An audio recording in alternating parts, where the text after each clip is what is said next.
Welcome to Kenton's videos. Enjoy the video. You begin by confirming prerequisites and taking the first actionable steps. Open a terminal and log in with As Login, then set your subscription. Create a resource group and an app service plan because you need a hosting target. Once done, scaffold or build your web API locally and verify it runs on localhost.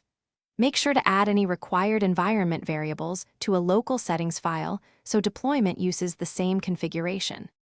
Next, focus on packaging and delivering your API to Azure. Build a release artifact, .NET Publish for C# or an optimized production bundle for Node.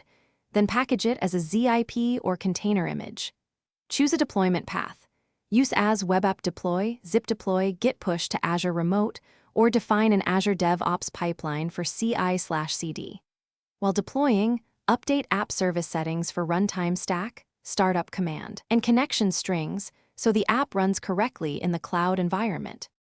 Finally, validate and finalize the deployment. Open your app service URL and run key endpoints with Postman or curl to confirm responses and status codes.